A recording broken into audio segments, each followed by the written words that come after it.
I think many of you may have heard their voices before, but we have Dr. Justin Burke and Dr. Christopher Chu here. To start with, Dr. Burke completed his undergrad at Yale, where he stayed on to earn his master's in public health before heading to Texas Tech, where he attended med school and earned his MBA. He then completed his combined med-peds training at Johns Hopkins before joining the faculty in Providence at the Warren Alpert Medical School of Brown University, where he serves as a clinical educator and researcher. He's also the medical director for the State of Rhode Island Department of Corrections and has multiple publications in the fields of addiction medicine and correctional health. Dr. Christopher Chu studied undergrad at the University of Chicago before heading to Indiana University for med school and his combined med-peds residency. He then served for 4 years on active duty at Wright-Patterson Air Force Base, where he discovered his interest in medical education. After his separation from the military, he's been active in graduate medical education at The Ohio State University as the lead physician of the General Internal Medicine Clinic, as well as Director of Education for General Internal Medicine and Director of the Program for Digital Scholarship. Both Dr. Burke and Dr. Chu, or as you may know him, Chris the Chu Man Chu, are both well known for their involvement in podcasting. They're both actively involved as producers on the Ciders, which is a very highly reviewed internal medicine podcast. And then last year, they co-founded the Ciders, where they are known for their KnowledgeFood formula feeds. And you may have heard the familiar voices of some of our own faculty, Mike Fahey and Heather Forkey, on some of their podcasts. So it is my pleasure to introduce Drs. Burke and Dr. Chu and to represent us for the Med-Peds division for this year's Grand Rounds. And thanks so much for joining us. Thank you so much for the introduction. So I guess I'm Chris the Chu Man Chu, and I'm joined here by Dr. Justin Burke. Very excited to be with you guys. And so if there's any question about what we're talking about today, we're talking about podcasts in medical education. We'll first start with our disclaimer, or I guess here are our slides if people are interested. We'll show these again at the end of the talk, mostly for people who want to see some of the podcasts that we talk about and some of the other information, our citations. You can get that at the end.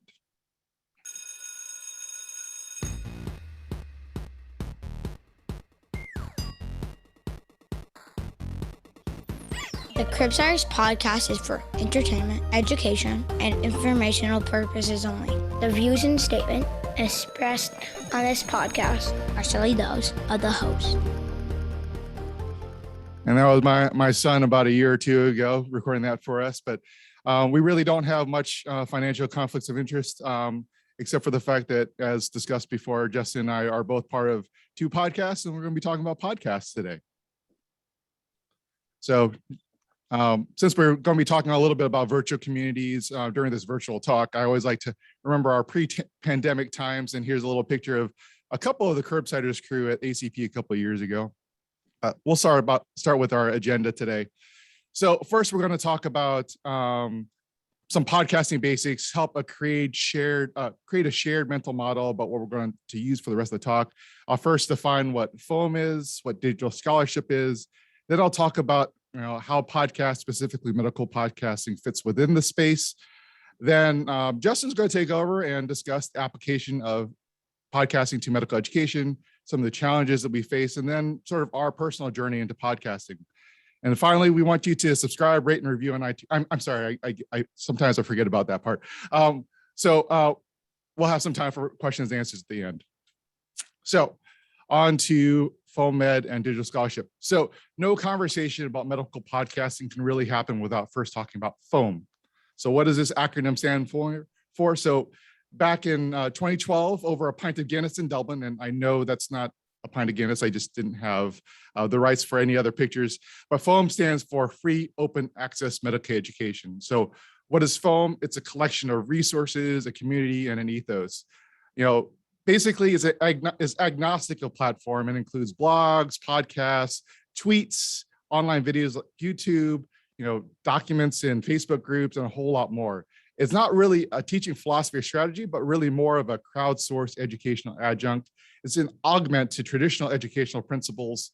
And so when we talk about foam, though, hashtag foam ed is sort of like the conversation, while foam is the concept. So what exactly is digital scholarship? So FOAM is purposefully enmeshed in social media. So however, it's important for us to be sort of on the same page in how digital scholarship might be different from what I'm talking about and what your kooky neighbor might be posting on Facebook. Okay, so to situate us, most familiar with social networks in the aspect of social media, these are social networks are the broadcast medium. This is, where people sort of wax poetically about what they had for lunch. They share pictures of their vacation and maybe what conference they might have gone to. But social networks are inherently about me. But within these social networks are virtual communities. And these communities where you have to put a little bit of yourself out there.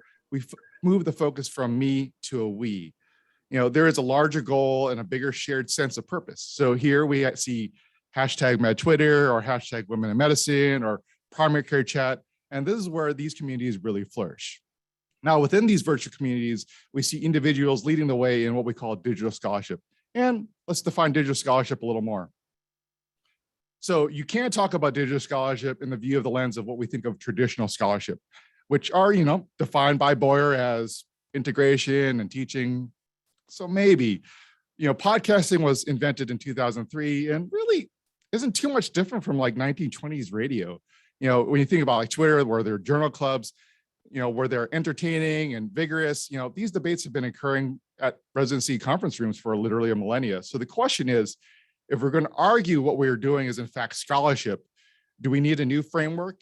Do we suggest that maybe Boyer's model just doesn't capture the essence of digital scholarship?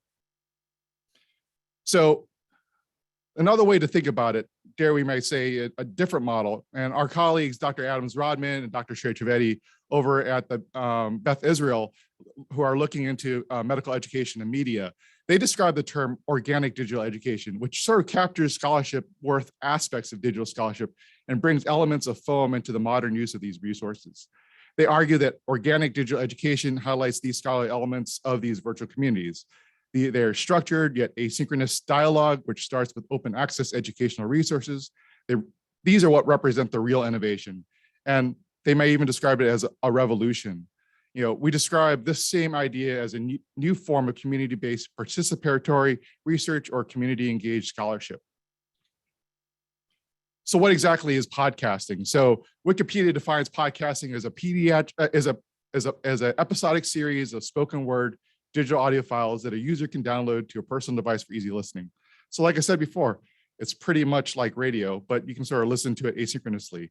Now, podcasting isn't just like the Joe Rogan experience, but when I think about podcasting, especially medical podcasting, I think about nephrologists like Dr. Joel Topf, or a hospitalist like Dr. Emily Silverman, or a humanist like Dr. Kimberly Manning. Podcasts are a high-powered educational tool. Many of them are scripted.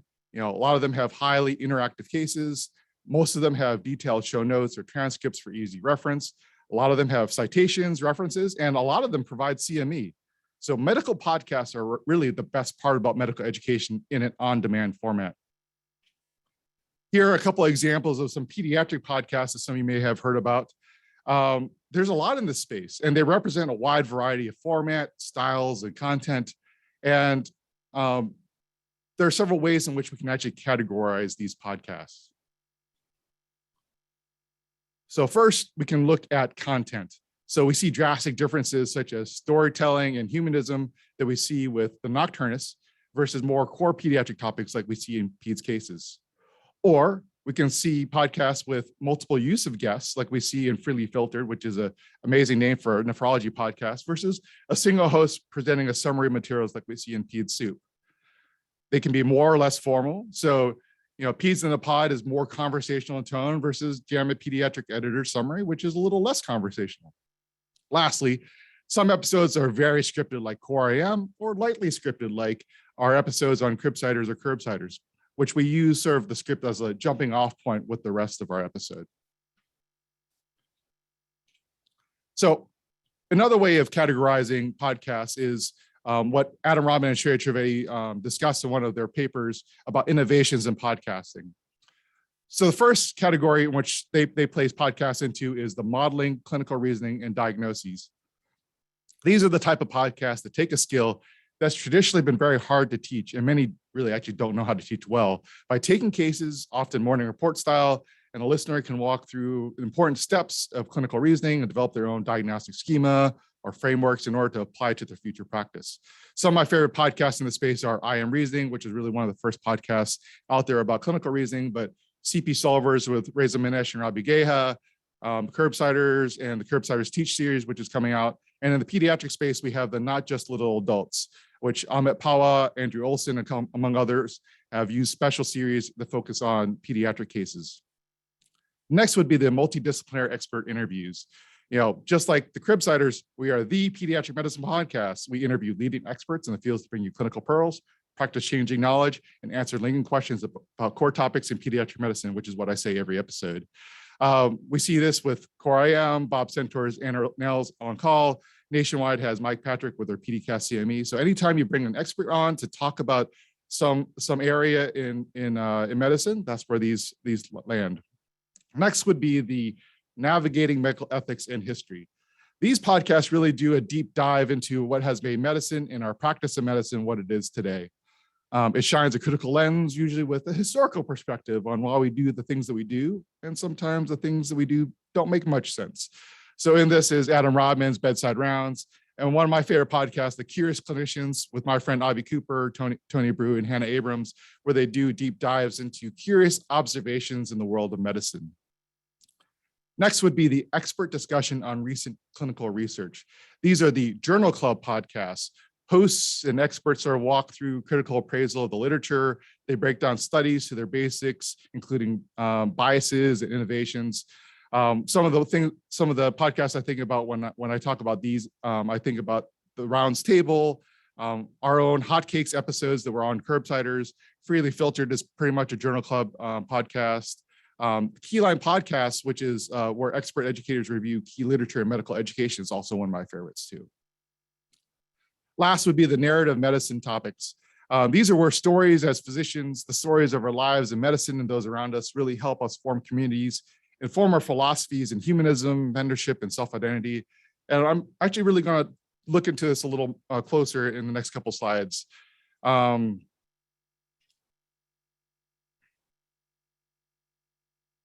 So what is narrative podcasting or narrative digital scholarship? This is the intersection of humanities and medicine that follows in the tradition of William Carlos Williams. Over the past few years, we've seen an explosion of narrative medicine to new media and platforms that's been something truly exciting to watch and unfold. On Twitter, we've seen ingenious use of the format where stories are told at 240 characters at a time. Within podcasting, we see new medical versions of what have been very popular in the non-medical space. We've seen podcasts that brought the silence and the feel of like The Moth or This American Life. I think hearing our voices as physicians, medical professionals, has been really important in the last year and a half. This is where the Nocturnists come in. And who are the Nocturnists? Or actually, the better question is, what is the Nocturnist? And on their website, they describe themselves as a medical storytelling live show and podcast where healthcare workers are free to pause and examine their inner landscapes. Created by Dr. Emily Silverman, the Nocturnist program hit incredible poignancy with their 10-part audio documentary series called Stories from the Pandemic. This was crafted from over 700 audio diaries collected from healthcare workers between March and May of 2020. It was described as an outlet of self-expression, truth-telling, and community for healthcare workers. For me, listening to these stories was cathartic. They hit me personally, and whether I was crying or laughing, I found a mutual understanding and a community. The time every one of us who listened to these stories reminded us that we were not alone. I think hearing our voice, sorry. I'm going to the next one. All right. As stories from the pandemic reached its conclusion, the death of George Floyd changed the national conversation. And as Dr. Silverman states, the Nocturnists sought to give voice to the experience of the Black healthcare workers. She partnered with Dr. Ashley McMullen, Dr. Kimberly Manning to produce another series called Black Voices in Healthcare, which highlighted stories of Black pain, Black joy, and Black excellence in medicine. As we saw, this form of digital scholarly work transcend pop entertainment to becoming part of the larger conversation. You can argue that this in itself is a form of advocacy, which takes us to a little more about podcasting and adult learning theory. Thank you, Chris. And so, I think Chris creates this beautiful environment that he shows us where free open access medical education is being used currently in medical education. So whether it's Twitter to have journal club discussions, whether it is podcasts to talk about case reports and health narratives, this is a new form of medical education. This is a new venue, a new tool that is currently being used across the world. And so in smaller settings, I often ask who listens to podcasts and kind of tries to get a feeling of the general sense. It's typically a younger population. It's typically a commuting population that listens to the shows on the way to work. But there's some good evidence that really shows the prevalence of podcast use for medical education. And so one of the surveys in 2017 actually looked at a large group of emergency medicine residents who were really kind of the first adopters, and showed that over 88% of EM residents use podcasts at least once a month to use for medical education purposes. So these are being used by residents, med students, and even people out of training. In looking for resident education, residents have endorsed podcasts as one of the most beneficial forms of extracurricular learning, ranking it above journals, ranking it above up-to-date, ranking above other extracurricular resources for learning. And I think the Ciders, the internal medicine podcast that Chris and I really got our start on, was eye-opening in the amount of impact a podcast can have. Currently, the Ciders produces about 5 episodes a month, each episode getting over 70,000 downloads for an episode. So when a person comes on as a guest and shares their passion for whether it's congenital heart disease or trauma-informed care, this is reaching a large audience. So we typically in the traditional world think of grand rounds or a high-impact journal as having this broad dissemination, kind of at the pinnacle of learning and getting your educational message out there. And I think we can argue that these podcasts really do have high impact that aren't always being taken as seriously as the traditional learning, but truly have a lot of effect on learners. And so now we at the Ciders have over 700,000 downloads in a month. So this is a broad number of people who are hearing the message from podcasts. And we showed this slide to kind of look at the consistent number of downloads by week.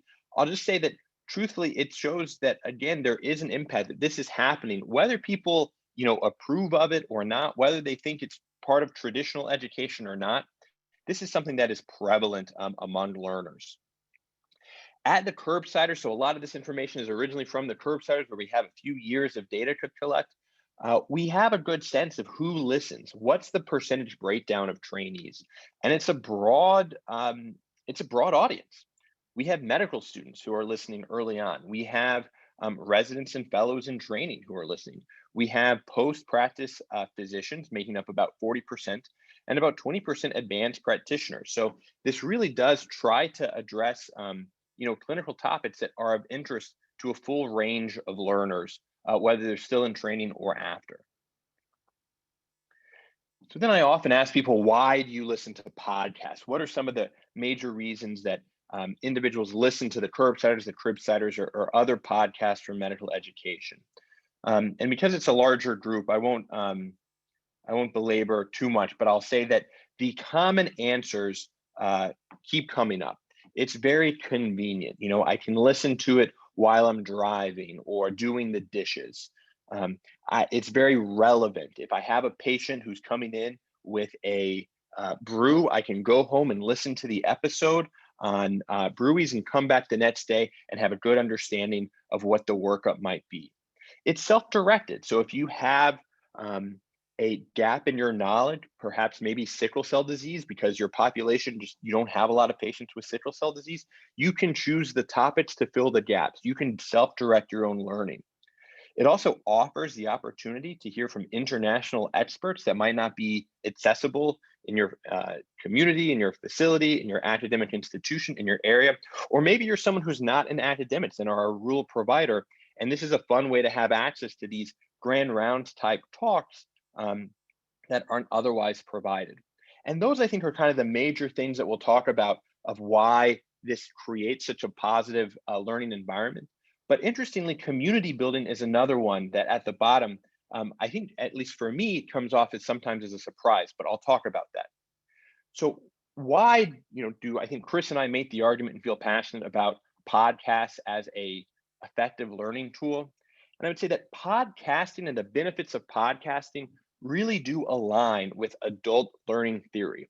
So one of the principles of one of the theories of adult learning is Knoll's 4 principles of adult learning, and he basically argues that there's 4 major things that make adult learners gain information. If you want to have professionals who are post-training learn, if you want as residents to learn a lot of information, following these principles of adult learning is the way to do it. And we talk about this a lot as clinical educators, regardless of the format. But the 4 principles include that it's self-directed, that the adult learner chooses where they want to pursue the information gathering, that it's problem-centered. So it's something where I have an issue where a patient with asthma is wheezing, what do I do? There's some immediate relevance, meaning I'm seeing a patient or I see patients like this all the time and I want to learn how to treat them better, and experiential learning of actually doing.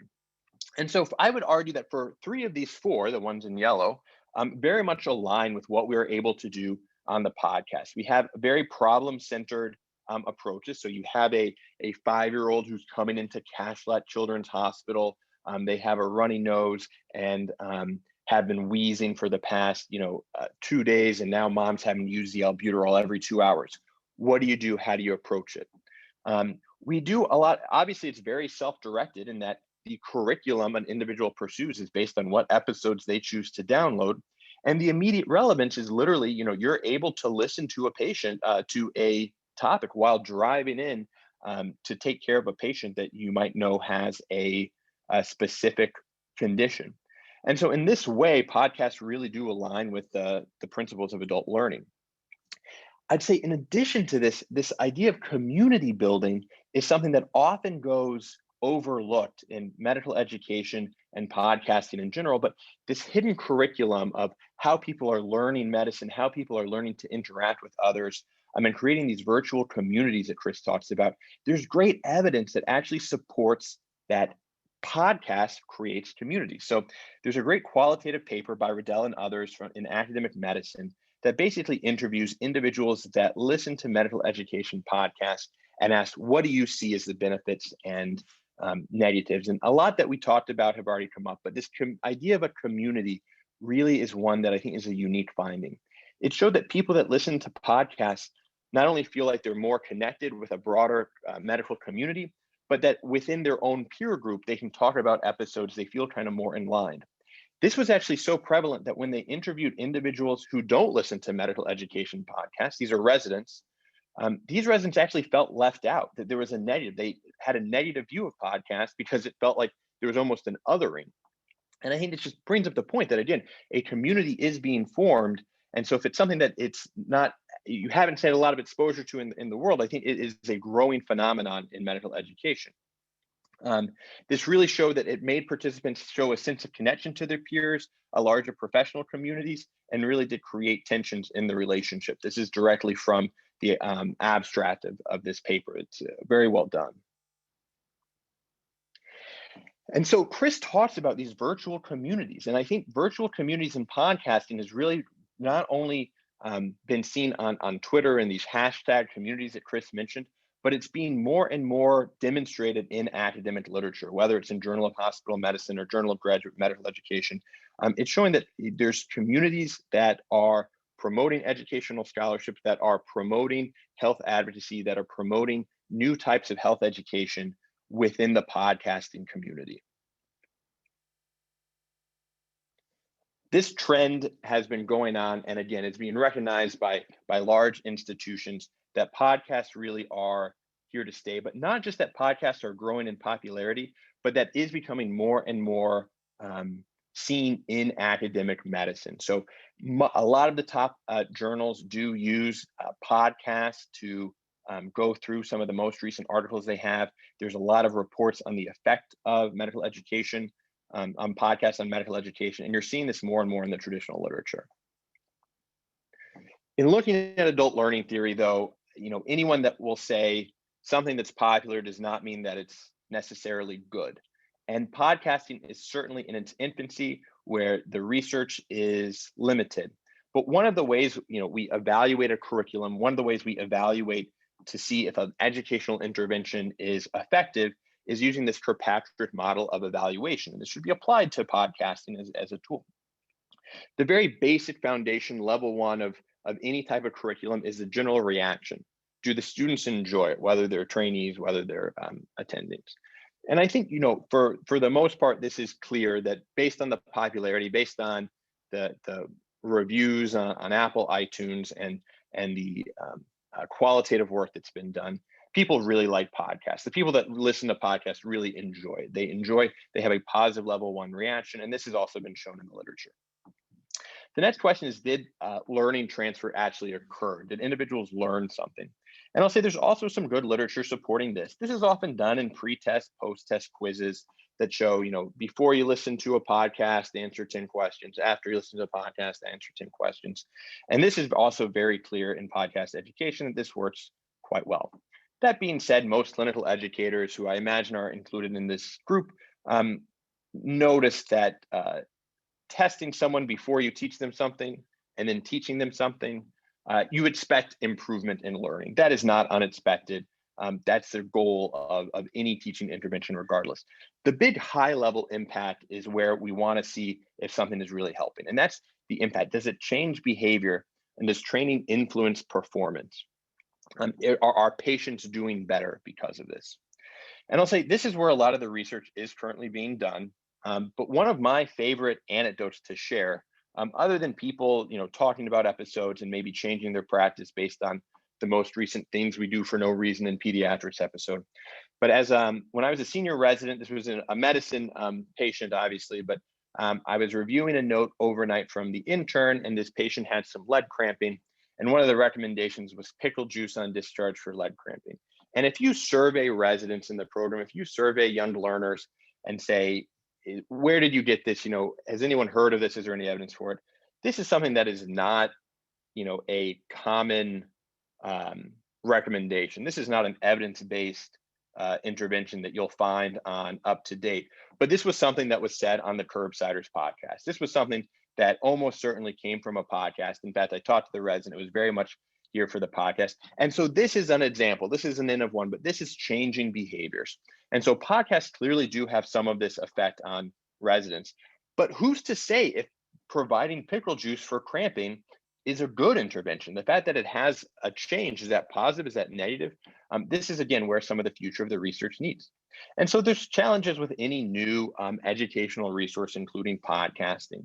So one is just addressing the audience needs, making sure, is this something that is actually helpful to people, or the idea of having a podcast, for example, that's all about the basic pathophysiology of underlying metabolic disorders might not actually be the thing that the patient that the learner needs, right, for patient care. And why are they turning to podcasts? What role is a podcast specifically augmenting or fulfilling in medical education? So that's kind of the first thing, is really understanding who the audience is and what best helps them.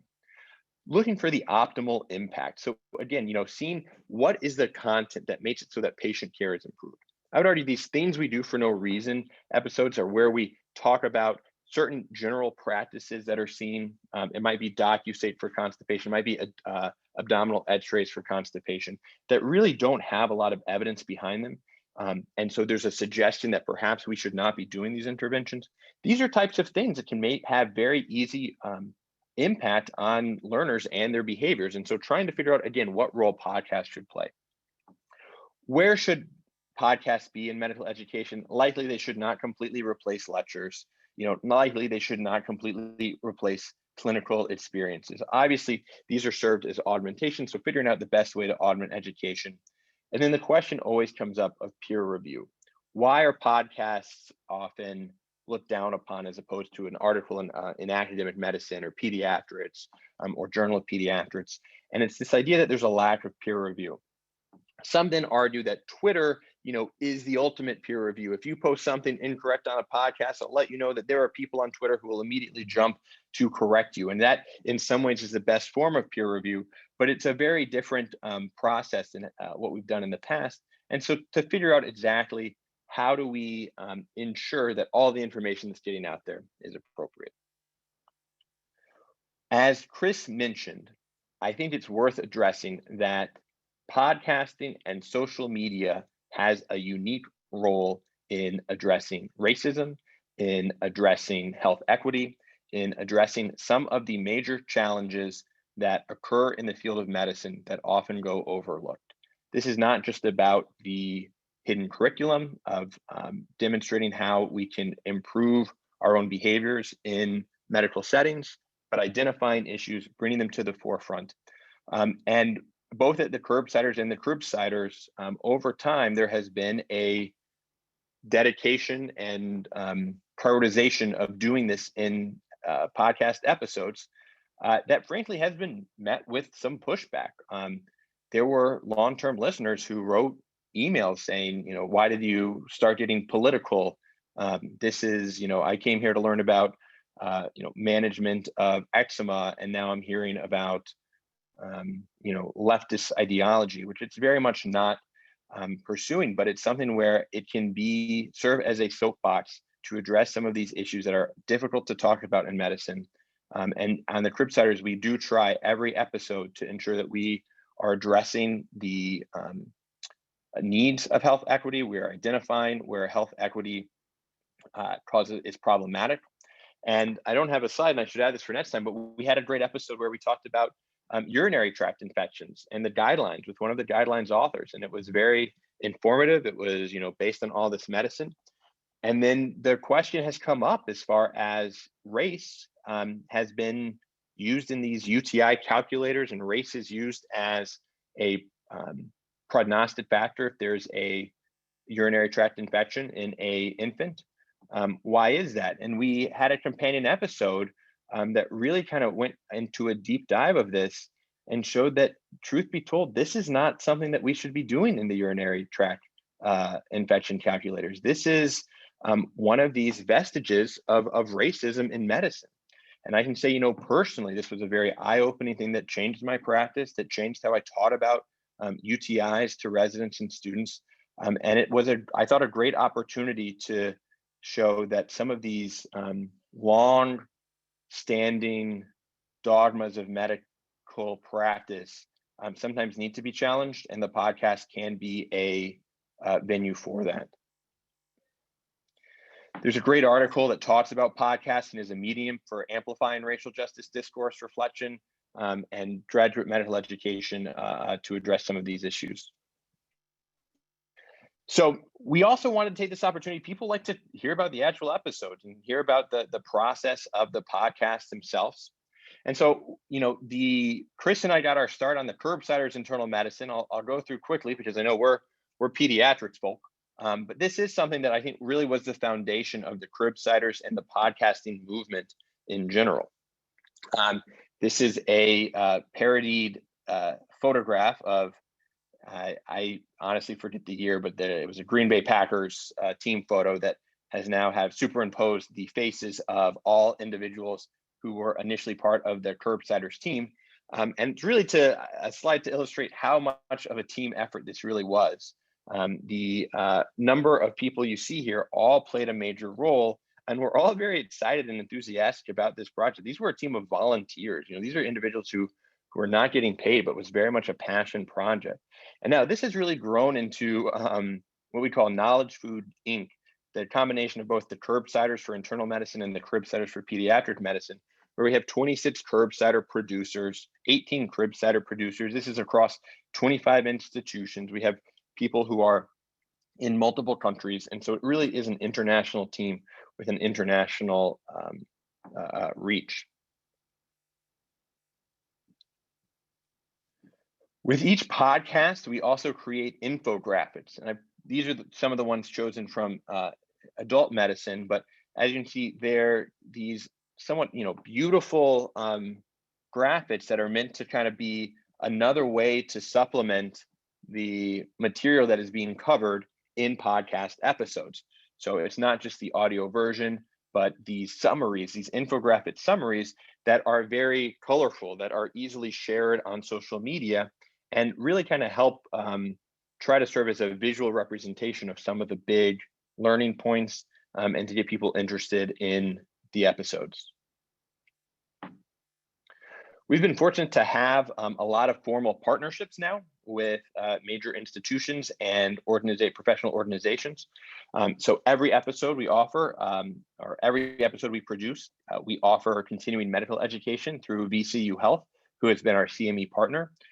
We've gotten to kind of co-produce content for PHM this year, so the Pediatric Hospital Medicine Conference.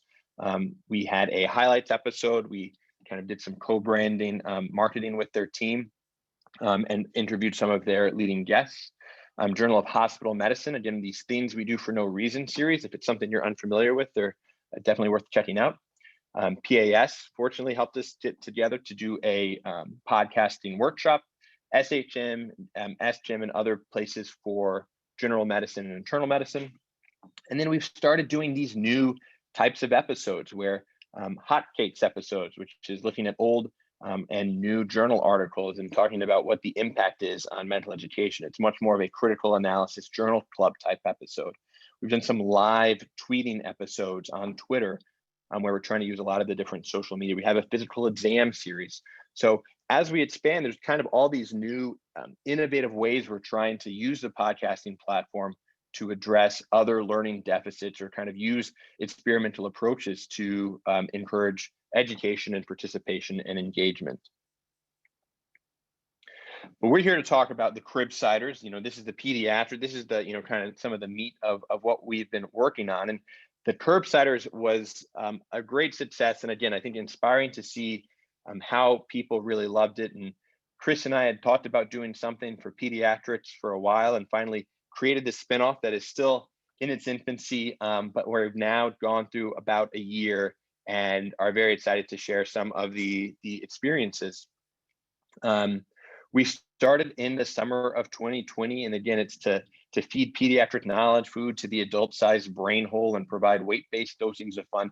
And I think that I like sharing this kind of comment because truthfully, it's something that I think demonstrates the culture of the podcast. It's very conversational. It's pretty silly. There's a lot of puns. There's a lot of bad jokes. Sometimes I have to edit out because they're just they fall so flat. But this is something that I think really does demonstrate that this is a way that we're not only sharing medical knowledge and going through dense material, but trying to do it in a very fun way that for me has been a way to remember how much fun medicine is, how much I enjoy medicine.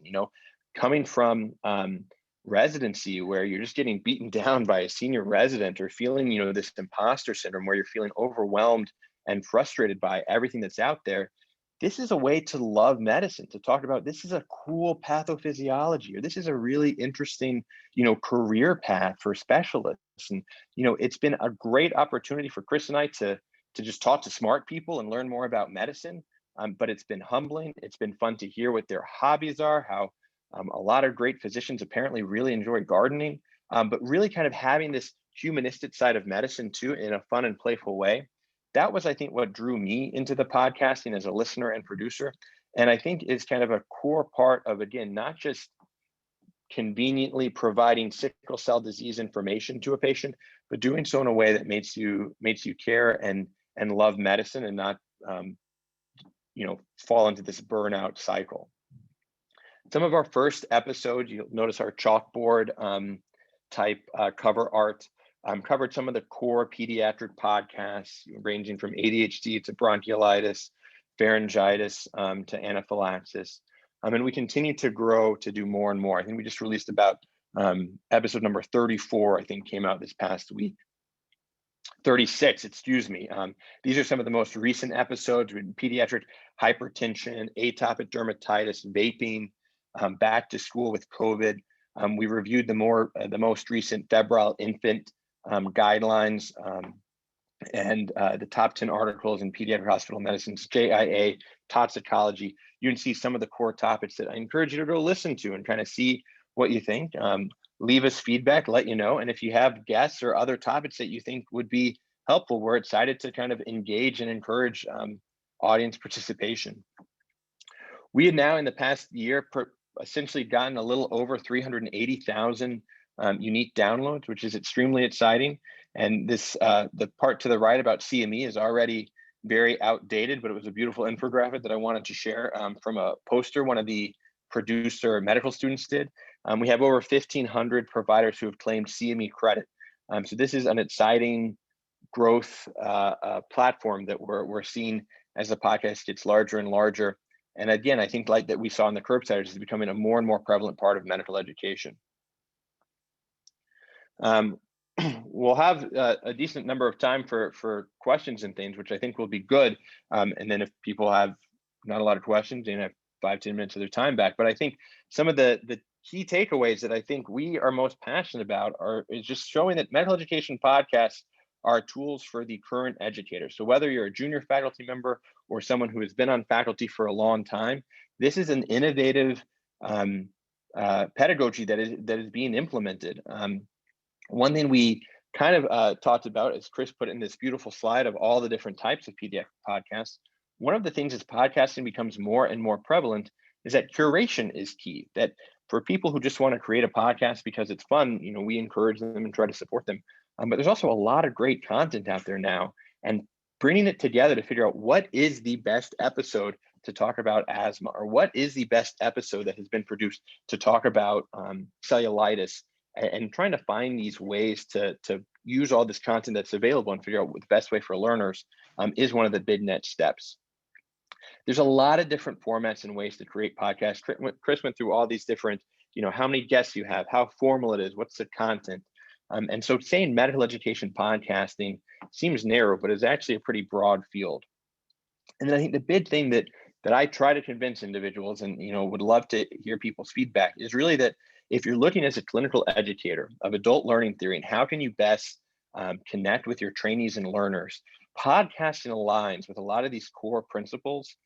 And as we evaluate each step on the Kirkpatrick level, I think we're seeing more and more that people have a good reaction, learning is taking place, and I think we're starting to see some of the preliminary evidence suggest that it is changing behaviors and maybe could have an impact on having major patient outcomes, so improving care of our pediatric patients. We really argue that digital scholarship is this path forward, but we still don't know what we're doing yet. There's still evaluation that needs to be done. There's still ways to figure out how to do this in the best way, and we're kind of excited to be a part of it. And it's a fun virtual community to be a member of. I'll leave with some photos, and that the Ciders team is truly a team. We have a lot of wonderful producers who go out of their way to come up with the wonderful scripts, questions for our guests, recruiting individuals who would be good guests that want to be part of the show and share their learning, that support pushing the field forward and our podcast forward. And we couldn't do it without kind of a full team. So with that, I say thank you very much. And if there are questions, we're happy to try to provide other insights. Thank you so much, guys. That was amazing. And so we do have some time for questions. I invite people to put it in the chat, and I can present it to Justin and Chris. But maybe I'll get started while people think of their questions. One thing, you brought up, podcasting and digital media as a great tool for medical education. One thing I've also found that you guys do, as well as some other that I've listened to, is, as you showed with many of your producers, just listening and knowing actually a few of them, a lot of them are trainees. And I feel like you're not only helping learners, but you're empowering learners by getting them involved early on. So I know a lot of your producers are residents. Another one that you mentioned that I really like, the Curious Clinicians, one of the 3 people who host it started it as a medical student. So I find that, again, it's just amazing to see what people very early in their career can accomplish. And I just wanted to see, your thoughts on that and involving trainees in this process and how that impacts, both your audience as well as the education process. Yeah, it's been great having people on helping us make these episodes are at every level, because as Justin showed in his slide, many people of different levels listen to our episodes. We even have, at least on the Curbsiders, we have a PA also helps us sort of curate some of our content as well. That's more designed for her PA colleagues. It's been interesting. I think the thing to understand is that some of our trainees, as they graduate, so Hannah Abrams is on the Curious Clinicians. She actually started as a producer in our Twitter. She ran our Twitter for the Curbsiders. the thing is they also move along their career too. So it's funny because you'll have like, a fourth year medical student who has a lot of time, then all of a sudden they drop off the face of the plant when they become an intern for a little while. And as they become a senior resident, they become more involved, and having a big team has been helps with that as well. But yeah, it's been great because I think for a lot of our trainees, their work on the Curbsiders and the Cribsiders, as what I discussed earlier, this is digital scholarship. I mean, this is stuff that I put on my CV and I put in my P&T documents. This is something that they can put on their CV as they're applying to residencies and fellowships or med school. And they definitely have. I mean, I've written letters of recommendation for producers that are on our show. Yeah, and I would just say it is very exciting to have the trainees, and I think there's a couple big parts of why they kind of add to the value. So I started at the Curbsiders as a resident, and for me, I alluded to this a little bit, but in especially being med peds, where you feel kind of just always worn down, like you could always be better, you could always know the literature better, you can always know the guidelines better. It was frustrating and it was a challenge, and I think finding a passion in podcasting was something where it was exciting in that this was what people were doing. They were talking about the latest trials, they were talking about the latest guidelines and doing deep dive, but it was in this very open, questioning community. And I think that really not only brought new knowledge to me, but was kind of this new passion where I could kind of pursue the type of medicine physician I wanted to be. And I'll also say they are wonderful in figuring, bringing what is the most relevant. So they're on the ground, as an attending, sometimes you forget some of the nuances that go. And if the people who are working 80 hours a week are the ones that see a lot. And so they're saying, these are the things that I want to know what to put in my assessment and plan when I'm admitting one of these kids. Like, that's an important question. Or when I refer this patient to someone, what's the first clinic visit like? That's what they want to know. And it's like a nice reminder of what is the most relevant. And the final thing I'll say, as medical students, regardless in podcast world or not, are often the ones that are pushing progressive changes and making sure that we're aware of the social challenges within the field of medicine. And they have been some of our biggest champions for a lot of our diversity, equity, and inclusion through every aspect of the show. And I think it would not be as good of a soapbox without them. Great. And, a lot of the chat is just praises for everything you guys are doing. Dr. Heather Forkey brought up that it was an honor to be a guest with you guys when she was back on, and I highly recommend that people download that episode if they have not heard it. And I think we do have a lot of residents and medical students who are listening to this today. I guess my question is, you brought up how you're absolutely right that they are on the front lines. They can really help you with deciding what is relevant. Do you have any tips for more junior clinicians who are interested in kind of getting involved in this? And I guess the other kind of question on top of that is, we also live in a world where we worry about physician burnout and things like that. And I imagine this is a lot of work. So is that something? And I mean, it's quite clear you guys are passionate about it, but it is how much how much work is it to get involved in this? Yeah, so I think that's really interesting because we are now sort of in this new digital age that we've sort of been even thrusted further into with the recent COVID-19 pandemic, where now a lot of people are doing new conferences and grand rounds by Zoom and things like that. There was a recent paper that came out by Dan Minter, Robbie Gayhead, Reza Manesh, and Gupri Dhaliwal called "The Future Comes Early for Medical Educator," and they really bring out these sort of stereotype roles for people moving forward in medical education, whether as a curator, as a moderator, or as a creator, curator, or moderator. And so, obviously Justin and I have a lot of fun. And actually, from a creation standpoint, I enjoy creating things. But I don't think we're saying that everyone needs to become a creator. Not everyone needs to start making podcasts. But I think the big role for people moving forward is curation, like Justin sort of talked about. If you're listening to a podcast and you're the senior resident on rounds and you listen to something that you thought was great and you want to be able to share more information, you can tell your intern or your medical student, hey, I listened to this fantastic episode on atopic dermatitis. these are some of the tips I learned, and now you're bringing it to them. So you're doing that curation process. So, being part of, in the podcasting space doesn't necessarily mean that you have to be creating constantly and having the stress of making all these things. Obviously, Justin and I continue to do what we do mostly for fun. But, there are some other things that come with it, like I said, like it's gone on my P&T documents, definitely, at least with the Curbsiders, we have DOIs for every single one of our episodes. We have citations for our guests. So, I mean, those are things that hopefully will add to, what everyone else is trying to do instead of, we're just doing these things for no reason. And the only thing I would add is that I think for anyone, especially trainees that are working hard and work long hours, it is a lot of work to put into the podcast, but I think for us, it's been something that's more energizing than exhausting. And if that's the paradigm for any extracurricular academic activity, I think no matter what stage of training you're in or faculty member you're in, it's finding things that bring joy, that bring excitement, and that is not exhausting, but is encouraging. And I think we're fortunate that I think we found that in podcasting, and for other people, it might be something else, but that's been something that I think was, a good personal learning point, and something that I think we kind of encourage for others as well. Great. And I think we have time for just a couple more questions. So Dr. Forkey had, and it was echoed by one more person.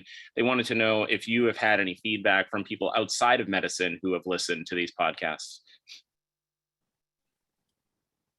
Not much, to be perfectly honest, and I think there's a couple things that come to mind on this. Is that one, our audience is geared towards medical education, and so that's often where we have people that are reaching out and finding it. Hasn't been a lot of crossover, to my understanding, of patients asking. We haven't gotten that feedback. I'd be very curious if others did think that. We've gotten feedback from learners, but as far as outside of medicine, not much. I will say one of the things that, from a big picture point of view, that we still always struggle with is, wanting to try new things without kind of breaking what we do best. And there have been times of talking about maybe we should be doing patient-centered episodes. So it's like, if you're a patient who just got diagnosed with cystic fibrosis, like, what does that mean? And I think, we are open to that kind of experimentation, but because it's kind of becoming outside of the scope of a lot of our expertise and things, we haven't done that yet. We've talked about doing an episode of how to be a good NICU resident to a parent and bringing a parent back. So there's, I think, opportunities to expand out, but I think that we are trying to just be as good teachers as we can, focusing on that audience currently. But I'd be curious if others have heard feedback anecdotally, because I admit we have not. Yeah, so I do run the Facebook group for both the Curbsiders and Curbsiders, and we do get, sometimes we have lay people chime in, especially some of our mental health episodes, because that seems to be something that people reach out a lot about. I've also have friends and family who are non-medical have listened to some episodes, but sort of like when you're teaching on service, you have multiple levels of learners. You have to be sort of, and this is one of the big things about podcasting, is you have to know your audience. I think a good example of this is pediatric, which Mike Patrick here at Nationwide here in Columbus, he's been doing this pediatric podcast for a very long time, and that was family and parent facing. And then in the last couple of years, he created this PDcast CME, which is for provider facing. So definitely, we have talked about dabbling. I feel that summer episodes, like our COVID back to school episode, was more of a was more lay tuned, because we talked a little bit more about health policy and things like that. And I've definitely shared that with some of my friends and family who are interested about what's going on with COVID, how the FDA works, what's going on with vaccinations. And so, yeah, I think it's something that, definitely there are podcasts out there that are geared towards lay public, and they tend to be higher than us on the charts in iTunes. So definitely there's a lot of interest in that. And I think we have time for one more question. I want to be respectful of people's time. Mike Fahey, you wanted to ask a question? Yeah, thanks, Dave. Thanks, guys. That was a great talk, and thanks again for having me on your show. That was a lot of fun with those episodes that we did. I had a question regarding experiences that I've had in medical education, in undergraduate medical education, I teach cardiovascular stuff, but I also run this integrated case exercises course, which basically goes through kind of clinical problem solving on an almost weekly basis for the first 2 years of medical school. And especially in the second year, we find that the class kind of dwindles down to vanishingly low numbers. I'll give you an example. Last week, we're in this hybrid model of giving in-person lectures, but the lectures are also broadcasted over Zoom and also recorded. And in a class of about 150, I found myself lecturing to 3 people with 4 people simultaneously zoomed in. And that means that I'm either a terrible lecturer and nobody wants to hear me, which is certainly possible, or maybe, where this is representing a shift in the way that medical students like to get their information. It's probably some combination of the two. And I was wondering, it's very hard to run an integrated interactive kind of session when you don't have live students participating. Your podcast seems to be a nice blend of that kind of interplay between somebody who has a question and somebody who has an answer, who can walk you through the clinical problem solving piece. And I was wondering if you ever considered partnering with medical schools to try to deliver content, because I have the time to teach an hour lecture. What I don't have the time to do is to produce a show the way that you guys do, right? So you guys have some tools that could be really, really helpful in undergraduate medical education to deliver a really high quality product. And I was just wondering if you ever gave any thought to that. And Justin can talk about that. Yeah, so first of all, Dr. Fahey, thank you for the question and for appearing on our show twice, with the SVT episode coming out within the next month, which I think was outstanding. I think a couple points to your comments. I think your experience is obviously shared nationwide, in that a lot of individuals are noticing that med students are not coming to classes. And I think this demonstrates that medical students value this convenience. They value listening at their own leisure. Now, again, does that mean that that is the way we should be teaching medical students? Not necessarily. Maybe it's mandatory attendance. Probably not. But there's something that shows that this is a value system of med students. And I think also, to your point, now with podcasting and with technology, it's much easier to find the best lecture on congenital heart disease on a podcast or on a YouTube video, and having this idea of curation of saying, guys, this is the best way to learn SVT in your basement the night before a test or something. And I'd argue that Dr. Michael Fahey is an outstanding clinician that we had a great conversation with, and so that should be one that's high on the list. But also, truthfully, maybe not. Maybe this guy from California is the best person to explain congenital heart disease. This is how Pathoma as a resource became so popular. It was this pathologist has really figured out a good way to teach some of the core concepts of pathology.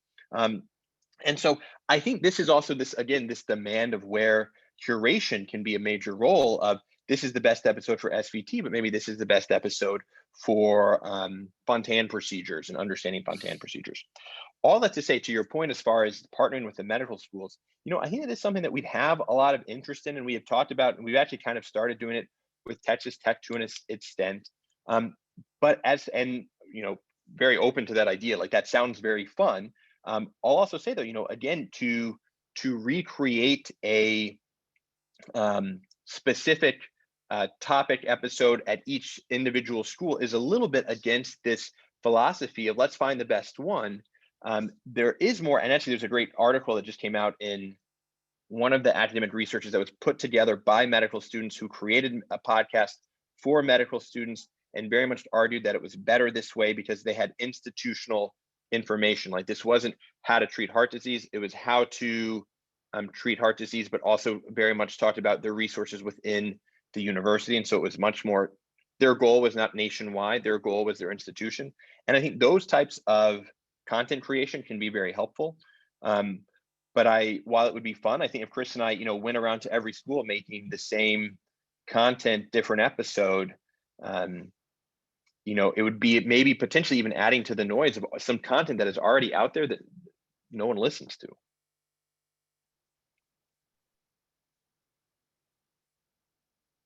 Awesome. Thank you. Thank you so much. And Mike put something in the chat there about great point about curation.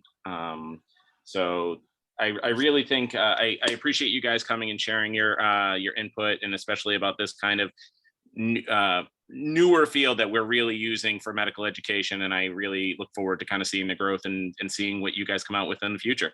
So thank you very much for everyone. And thank you, Dr. Burke and Dr. Chu. Thank you for having Thanks for having us. It's great to see everyone. Take care.